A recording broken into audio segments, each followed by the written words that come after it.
आज सुबह का बॉडी वेट 71.5 kg था। अब हमारा बॉडी वेट 71 से लेके 72 की रेंज में अच्छे से फ्लक्चुएट हो रहा है। अब तो बस उस दिन का इंतज़ार है जहाँ पर हम विजिबल एब्स के साथ 72 क्रॉस कर पाएंगे। और मैं कल इसके बारे में ब्रीफली बात कर रहा था। मुझे अपने डेली रूटीन में थोड़े से चेंजेस बनाने की कोशिश करनी है। यूजुअली हम उठते उठते हमारा बाथरूम का सारा बिजनेस ख़त्म करके प्री बना के सीधा जिम के लिए निकलते हैं।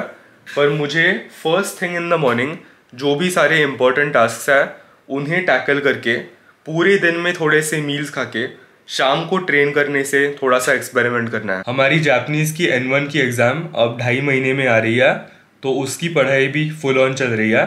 सुबह उठते उठते हमारा ब्रेन एक ऐसे स्टेट में होता है और हमारा ब्रेन ऐसे ब्रेन वेव्स प्रोड्यूस करता है जिनसे नया इन्फॉर्मेशन कंज्यूम करना बहुत आसान बन जाता है। इसीलिए अगर आप नोटिस करोगे उठते उठते अगर आप इंस्टाग्राम रील्स या बहुत अननेसेसरी कंटेंट से आपका ब्रेन ओवरलोड करोगे तो आपको पूरे दिन में फोकस करने में, पढ़ाई करने में काफ़ी ज़्यादा दिक्कत आ जाती है। And that is a very bad way to start your day. So अगर आप इंस्टेड अपना दिन का जो सबसे हाई प्रायोरिटी मेंटल टास्क है उसे first thing in the morning कर सकते हो, तो एक तो उस टास्क को मेमोराइज करने में बहुत एफिशिएंट बन जाता है और उससे आपका पूरा दिन काफ़ी अच्छे से स्टार्ट होता है। तो हम उठे थे 7:30 बजे। 7:30 बजे से लेके 9 बजे तक हमने यहाँ पर सारे ऑलमोस्ट इम्पॉर्टेंट टास्क ख़त्म किया है। अब हम जाके हमारा दिन शुरू करेंगे।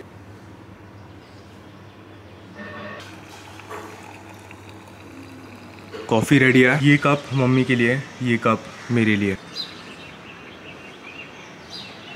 सो एक चीज़ ज़रूर थी, सुबह ट्रेन करने का एक एडवांटेज ये था कि मैं शाम को सारे काम ख़त्म होने के बाद 1.5 से 2 घंटे के लिए चल सकता था, जिससे मेरे स्टेप्स और मेरा दिन का कार्डियो पूरा होता था। पर अब सिंस हम शाम को ट्रेन करने वाले हैं तो रूटीन चेंजेस बनाने के लिए हम हमारे सारे स्टेप्स को 2 सेशंस में स्प्लिट अप करेंगे। इसका एडवांटेज ये भी होगा कि मुझे एक सिंगल वॉक सेशन में ज़्यादा देर तक चलना नहीं पड़ेगा। अभी हम सुबह सुबह आज के पहले मॉर्निंग वॉक के लिए आए हैं। ये वॉक ख़त्म होने के बाद हम बचे हुए जो भी स्टेप्स हैं वो रात को हमारा ट्रेनिंग सेशन ख़त्म होने के बाद कंप्लीट करेंगे। अभी तक हमने सुबह से कोई मील नहीं किया है, भूख लगना चालू हुई है, तो जल्दी से घर जाते हैं, ब्रेकफास्ट बनाते हैं। आज का पहला मील रेडी हो गया है। ये है 3 चिकन सैंडविचेस, 522 कैलोरीज। इसके अंदर है raw measurement 150 gram chicken breast, जिससे हमें कितना 58 ग्राम्स ऑफ टोटल प्रोटीन मिल रहा है। तो ये टोटल मैक्रोज और कैलोरीज। सो कल मैंने इस मील की जगह चिकन एंड राइस खाया था, तो ब्रेड का जो भी कार्ब वैल्यू है वो मैंने सिंपली राइस के साथ सब्सटीट्यूट किया। पर ये ब्रेड आज एक्सपायर हो रहा है और मुझे चीज़ों को वेस्ट करना इतना पसंद नहीं है, तो ब्रेड ख़त्म करने के चक्कर में सिंस घर पे ऑलरेडी था हमने आज सैंडविचेस बनाए। पर वही है, एज लॉन्ग एज आप आपके पेट के अंदर जो भी खाना जा रहा है वो ट्रैक कर रहे हो, at the end of the day आप अपने कैलोरी और मैक्रो टारगेट्स हिट कर पाओगे। पढ़ाई round 2 all set.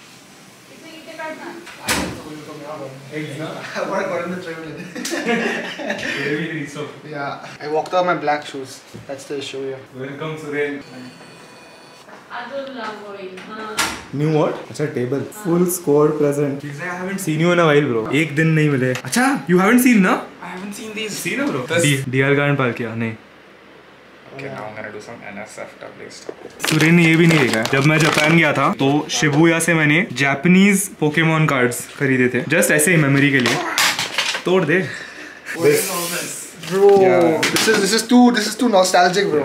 This I've seen. No, but this is very nostalgic. ये मैंने 4th grade में खरीदा था। This is like a collector's item now at this point, bro. To be honest. Japanese watch. The trip was a year ago. 8 months. Hey, wait, are these the ones which you get the Charizard or like the, do you know the collector ones which you grade? These should be those only. So मुझसे बड़ा Pokemon fan मुझे सिर्फ एक पता है, and that is Aryan. मैंने सिनु के बाद पोकेमोन फॉलो करना और खेलना बंद कर दिया, पर इसके पास निंटेंडो स्विच है, 3DS है, तो he continued playing even till date. इसके लिए ये ज़्यादा इंपॉर्टेंट है बिकॉज ये सारे जो भी है ना, ये I think 6th gen 7th gen Pokemon है। New gen. Yeah. The best part is now I can actually read this. What are you saying? Yeah. This is Toto, this is Ka. वो katakana है bro. I know. This you can read bro. Dude, it all looks like it's katakana. I have. This you can read. No, dude, this I should be able to read. Bro, check करना पड़ेगा. Sorry. Check inside the tray. That's a good point. नहीं है, sorry bro. मेरे घर पे बर्फ कभी नहीं रहता बिकॉज कोई पीता नहीं है, रूम टेम्परेचर। तो ये है नील का सामान, ये है दूसरे वाले आर्यन का सामान। अभी लगभग 2 बज गए हैं। हम पढ़ाई और काम से हमारा पहला ब्रेक लेंगे। काफी अच्छा प्रोडक्टिव सेशन था। अच्छा तूने ट्राई नहीं किया ना bro chocolate oats? Neel is obsessed. I'm obsessed with this. तो हम ट्रेन करने के लिए 4 बजे जाने वाले हैं और हम अभी मील इसीलिए कर रहे हैं ताकि हम जो भी खाएंगे उसे डाइजेस्ट होने के लिए थोड़ा टाइम लगेगा और वो सारे कार्ब्स ग्लाइकोजन में कन्वर्ट हो। How many grams? 60. 60 goes like this, bro. 60 कर ले। टेस्टी भी है। What does it say? Scanner का. अच्छा that my fitness pal feature ना। Same thing, bro. No, dude. There you go. See? Third cup of coffee 60। Yes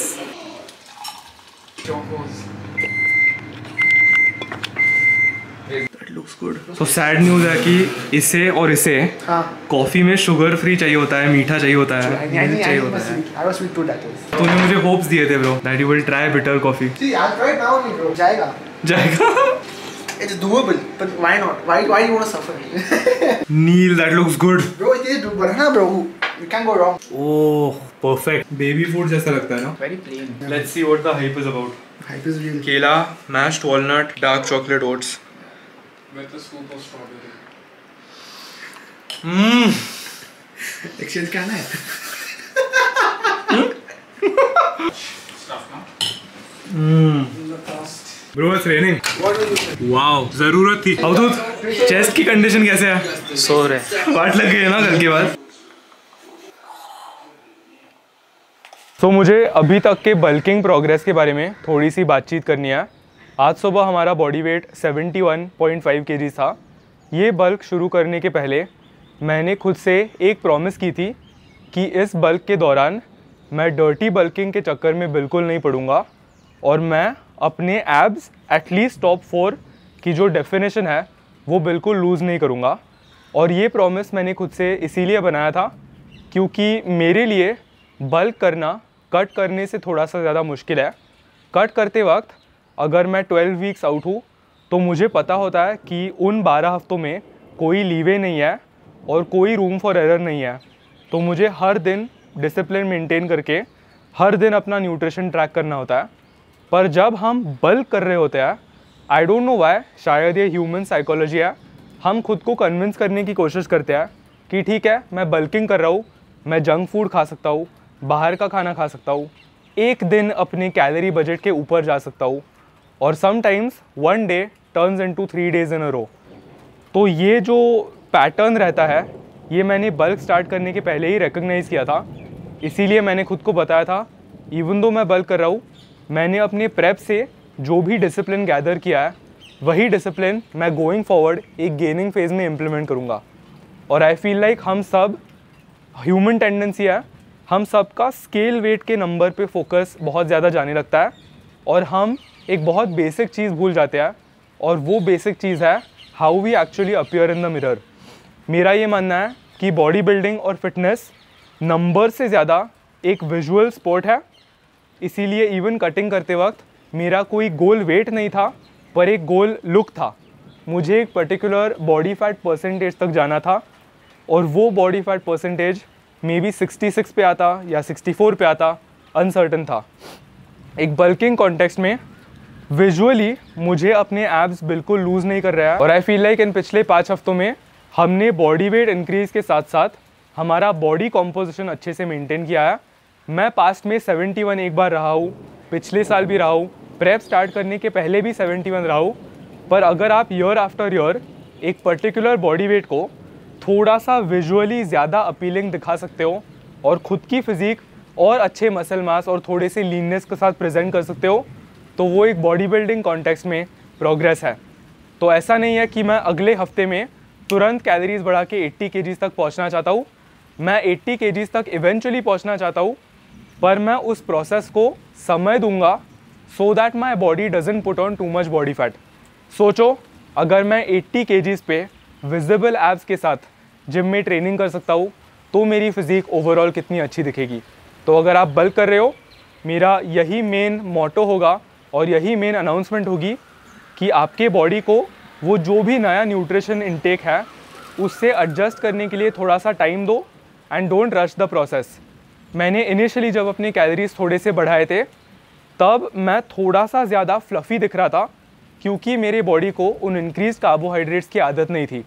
starting में water retention थोड़ा सा ज़्यादा था जिसकी वजह से मुझे कट करने का टेम्पटेशन आया, पर मैंने स्टार्टिंग में खुद को बोला था इस बार अनकंफर्टेबल टेरिटरी तक जाना है, एक मास मॉन्स्टर बनना है और हमारा वेट धीरे धीरे गेन करना है। 2-3 हफ्तों के बाद क्या हुआ, उस कैलोरीज़ की मेरे बॉडी को आदत पड़ गई। So there is nothing that's gonna stop us now. हमने मोमेंटम अच्छे से क्रिएट किया है, हर दिन न्यूट्रिशन परफेक्ट रहा है, सारे मैक्रोज अच्छे हैं, एक भी ट्रेनिंग सेशन स्किप नहीं हुआ है। There is only one way from here. आज समर के लिए वेदर काफ़ी अजीब है, बारिश हो रही है। 4:47, 2 meals in, lots of carbohydrates, जाके बैक ट्रेन करते हैं। वाओ, मॉनसून है या summer? Yeah, I know. You knew what? What's up, my friend? Literally full squad is there. Full squad, bro. I'm crammed यार पीछे।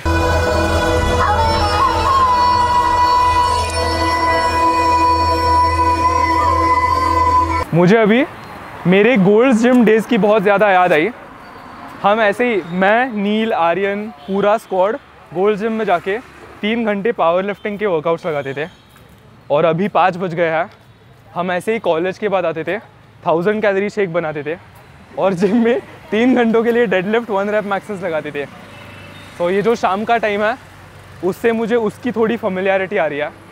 ओनली डिफरेंस इज़ अब हम सब 20s में हैं, हमें हमारे जॉइंट्स थोड़े से ज़्यादा पसंद है और हम फाइनली हमारे गोल के ओरिएंटेड ट्रेनिंग लगा रहे हैं। सो मैं आप सबको हमारे न्यूएस्ट जिम मेंबर से इंट्रोड्यूस कराना चाहता हूँ। ये है देवराज, बहुत टैलेंटेड बंदा है, इसकी आवाज़ भी बहुत अच्छी है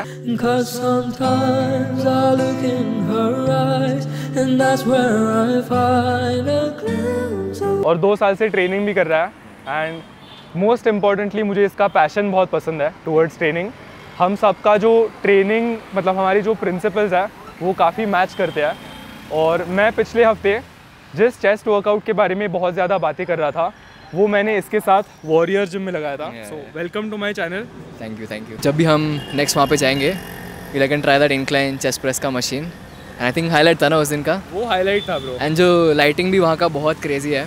I think the footage we got that day, oof bro crazy. I think तू कितने 1 साल के लिए वहाँ पर ट्रेन करता था? हाँ, 1 साल के लिए मैं वहाँ पे ट्रेन किया था, इसीलिए देवराज को सारे अच्छे लाइटिंग के स्पॉट्स पता है। Exactly. I found one more.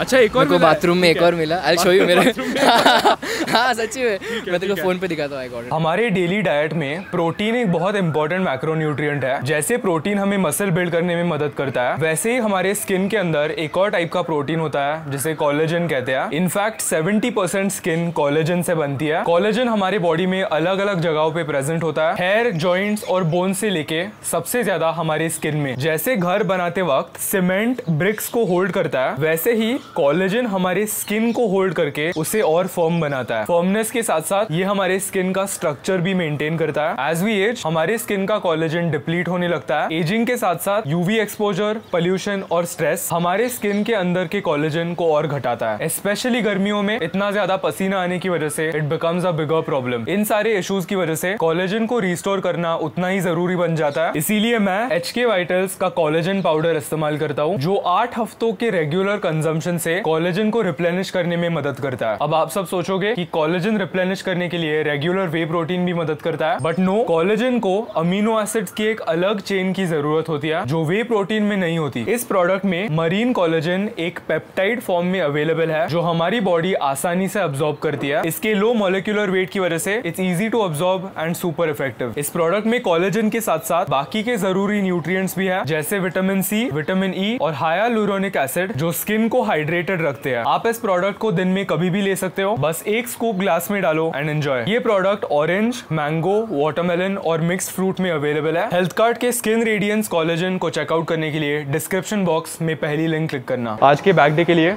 मुझे नहीं लगता हम एंड में लैट पुल ओवर्स करेंगे। हम बहुत ही सिंपल फॉर्मूला का इस्तेमाल करके एक वर्टिकल पुल और एक हॉरिजॉन्टल पुल लगाएंगे।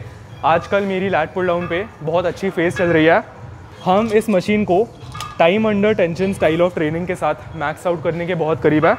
117 फॉर आई थिंक 50 सेकेंड्स आज जाना चाहिए। लास्ट टाइम हमने इसी वेट को 45 से 46 सेकंड्स के लिए कंट्रोल किया था। तो जिस दिन मुझे ये weight 60 seconds time under tension के साथ अच्छे खासे स्लो इसेंट्रिक्स के साथ मिलता है, उस अगले पुल सेशन में हम वेट को 124 पे बढ़ाएंगे। पर इस मूवमेंट पे प्रोग्रेस बहुत अच्छा चल रहा है और even 6.5 years later technique improvements बहुत ज़्यादा नज़र आ रहा है। और ये जो मूवमेंट है ये इतना ज़्यादा टेक्निक ओरिएंटेड लगाने की वजह से मेरी बैक बहुत ही ज़्यादा ब्लोअप हुई है। मैं कल 6 महीने पहले का बैक डबल बाइसेप फ्लेक्स देख रहा था और उससे मैंने पिछले पुल डे से कंपेयर किया, night and day difference.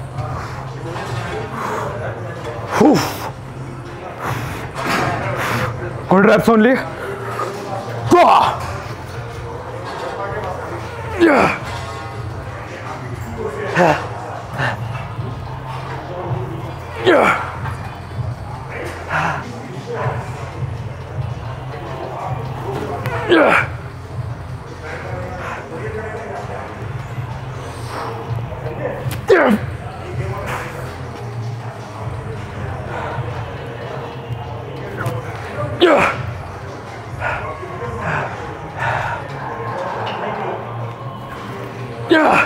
Not done yet. Not done yet.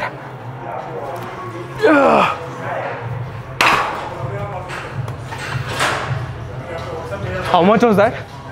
How much was that? That was Time? time 40. Fair enough. Next time 50. Reps के लिए I saw Reps का I don't care bro. cannot. Tension जितना है ना, that's more important. Good reps only.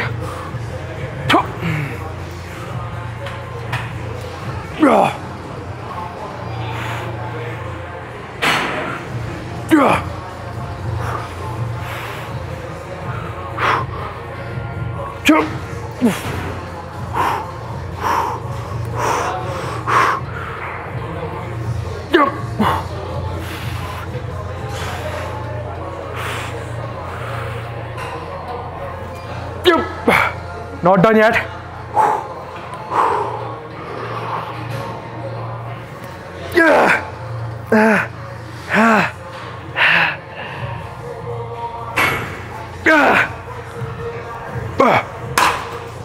चल आर्यन, पुल easy, more pull, come on pull, one more, go, awesome, चल, one more, pull, nice bro.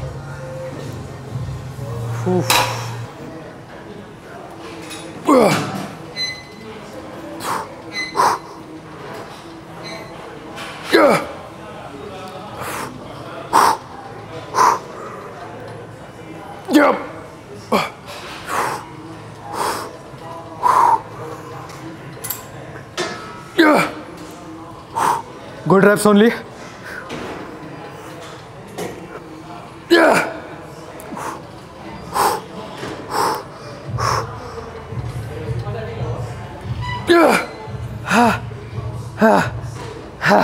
Not done yet.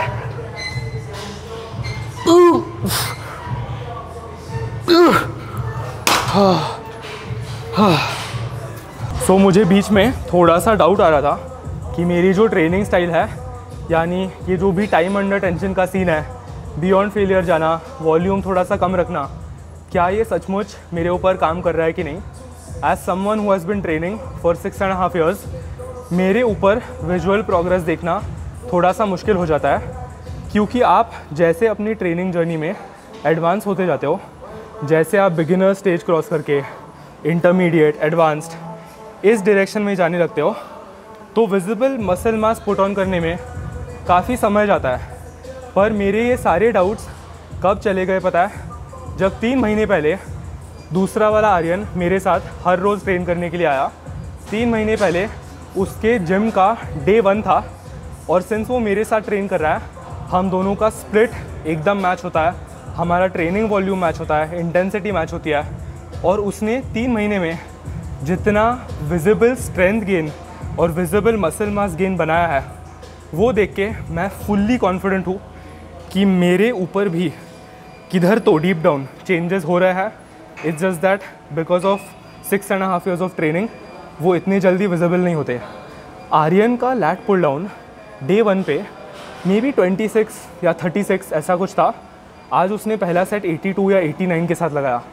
उसके यहाँ पर bicep की when बहुत प्रोमिनेंटली पॉप आउट होती है, उसके फोरआर्म्स ग्रो हुआ है, लैट्स में थोड़े से सेपरेशंस आ रहे हैं, और ये सारे चेंजेस सिर्फ 3 महीने में हुए हैं. और एक बात अच्छी है कि मेरे जो भी ट्रेनिंग मिस्टेक्स थे, मैंने जो भी पावर लिफ्टिंग 1 rep मैक्स में टाइम वेस्ट किया, वो सारी फेज़ आर्यन स्किप कर रहा है. और उसको डे 1 से सही गाइडेंस होने की वजह से उसने इतना समय सेव किया है. This brings me to my next point. मैंने यूट्यूब चैनल एग्जैक्टली चालू क्यों किया? मेरा यही गोल है कि जो भी लोग मेरी वजह से जिम जाना स्टार्ट करते हैं, उनका जितना टाइम मैं बचा सकता हूँ उतना बचाऊँ. यही रीज़न है कि मैं सेट्स के बीच में ये सारे इन्फॉर्मेटिव टॉक्स देता हूँ, because if I can save 1 person's time then I feel like I have done my job. So सही ट्रेनिंग प्रिंसिपल्स के साथ अगर मैं 16-17 साल की उम्र में ट्रेनिंग स्टार्ट करता, मैं इमेजिन भी नहीं कर सकता कि हमारी फिज़ीक आज किस लेवल पे होती. लैट पुल डाउन के हैवी 3 सेट लगाने की वजह से मेरी ग्रिप स्ट्रेंथ थोड़ी सी फटीग हुई है. इसीलिए आज के हॉरिजॉन्टल पुल के लिए हम मशीन रो की जगह केबल रो लगाएंगे. ये उनमें से एक दिन है जहाँ पर मैं जिम आने के पहले अपना training session fully plan out नहीं करता. मेरे दिमाग के अंदर एक बेसिक आइडिया होती है कि मुझे किस टाइप के मूवमेंट पैटर्न्स लगाने हैं.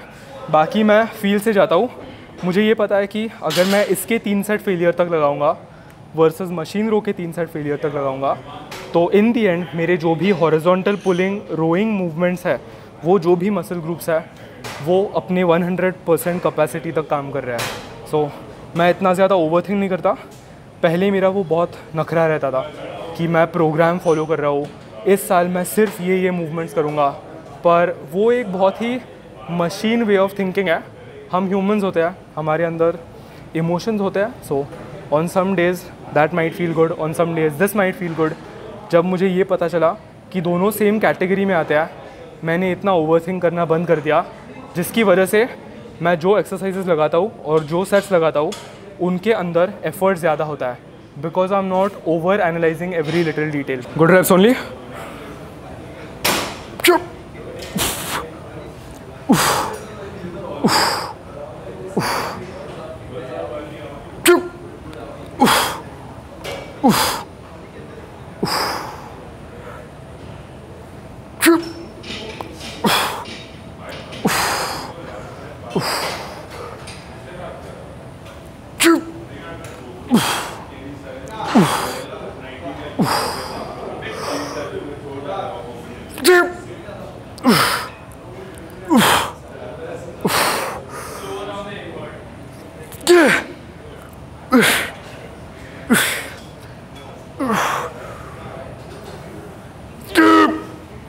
Not done yet.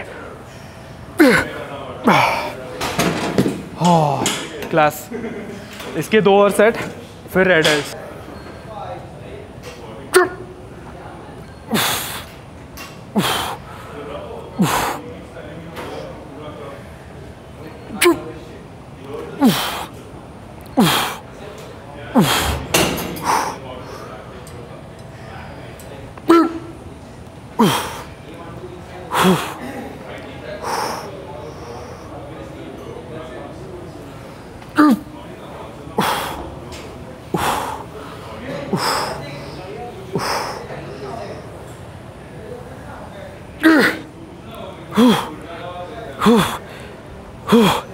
Not done yet.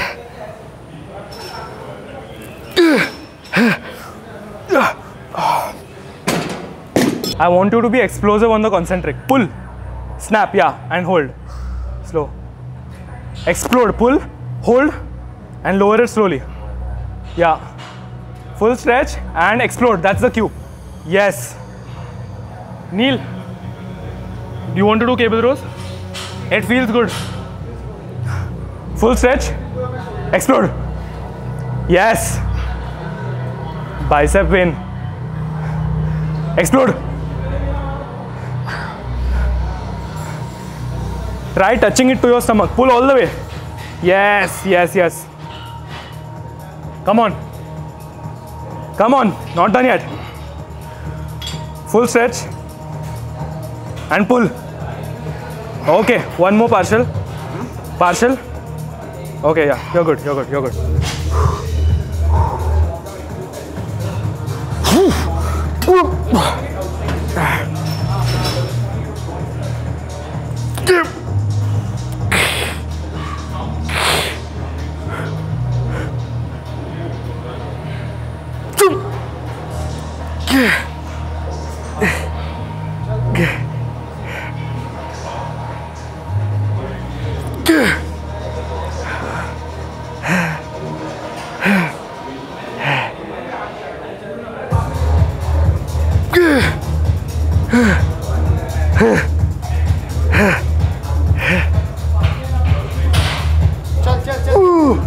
Not done yet.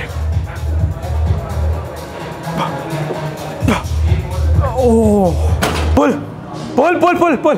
Kneel one more, kneel one more, kneel one more. Big stretch, big stretch. Pull. Okay, yeah, yeah. क्या bro? So आपने एक चीज़ notice की होगी, 6 महीने पहले तक मैं इंस्टाग्राम पे जब भी एक फ़ोटो पोस्ट करता था, उसके बाद मैं ऑलमोस्ट आधे घंटे के लिए अपने फ़ोन पे ही रहता था, बिकॉज़ मुझे कमेंट्स को रिप्लाई करना वो सब बहुत पसंद आता था। आपने एक बहुत रीसेंट चेंज नोटिस किया होगा, जब से हमने अपनी पोस्टिंग फ्रीक्वेंसी बढ़ाई है, तब से मैं इंस्टाग्राम पर ज़्यादा एक्टिव नहीं हूँ, इन द सेंस कि मैं दूसरे लोगों के कंटेंट के साथ ज़्यादा इंटरेक्ट नहीं करता, मैं खुद अपने कमेंट सेक्शन में कमेंट्स को रिप्लाईज नहीं देता। उसका रीज़न यह है कि मैंने इंस्टाग्राम यूज़ करना ऑलमोस्ट कम्प्लीटली छोड़ दिया है। मैं हर शाम को 7 बजे अपना इंस्टाग्राम खोलता हूँ, अपनी जो भी रील है वो पोस्ट करता हूँ और ऐप वापस बंद करता हूँ। अगर मुझे कभी कभी कोई स्टोरी डालने का मन करता है, स्टोरी डालता हूँ, वापस ऐप बंद करता हूँ। इस साल मैं सचमुच create more than you consume, ये जो फंडा है, ये अपनी लाइफ में थोड़ा सा इम्प्लीमेंट करने की कोशिश कर रहा हूँ। और जब से हमने प्रेप के डेली व्लॉग स्टार्ट किए हैं इंस्टाग्राम रील्स पर, तब से मैंने इंस्टाग्राम यूज़ करना बंद किया है। अगर आप सेटिंग्स में स्क्रीन टाइम पे इंस्टाग्राम ये सेक्शन देखोगे, आपको मे बी 5 मिनट या 6 मिनट इंस्टाग्राम का टोटल स्क्रीन टाइम दिखेगा। और तब से मेंटली मेरा ब्रेन इतना ज़्यादा फ्रेश है और क्रिएट करने के लिए बहुत ज़्यादा क्रिएटिव है। सो मेरा बस ये ओपिनियन है कि आप अपने ब्रेन को जितना ज़्यादा ओवर फ्लड करोगे, उतनी आप अपने ब्रेन की क्रिएटिव कैपेसिटी और आउटपुट कैपेसिटी घटा रहे हो। आपको चूज़ करना होगा, आपके ब्रेन के पास लिमिटेड स्टोरेज होती है। अगर आप आपके ब्रेन के लिमिटेड स्टोरेज को घटिया कंटेंट और अननेसेसरी स्क्रोलिंग के साथ फिल करोगे, तो ऑफकोर्स आपका ब्रेन लॉन्ग रन में डैमेज हो रहा है। But I also feel like as a creator उससे आप अपना पोटेंशियल मैक्सिमाइज़ नहीं कर पा रहे हो। So create more than you consume, बहुत अच्छी कोट है and I am really trying to live by that.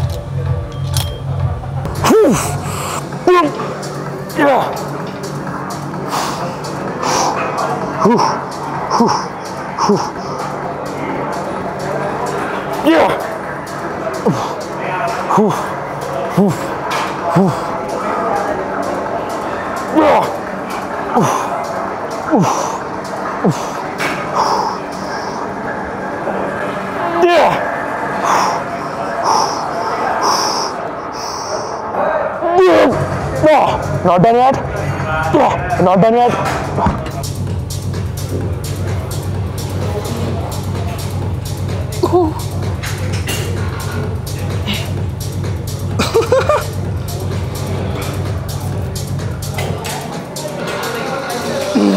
That double bicep. Bro, the fullness, इस टाइम पे फुलनेस बहुत क्रेजी है। ओट्स हाँ 140 ग्राम्स, फेदरिंग, वाओ, ऐसा लगता है हमने जो भी 4-5 kg गेन किया है, सब मसल टिश्यू, ग्लाइकोजन, प्रेप में जो फुलनेस मिसिंग थी वो वापस आ गई है। Look at that bro.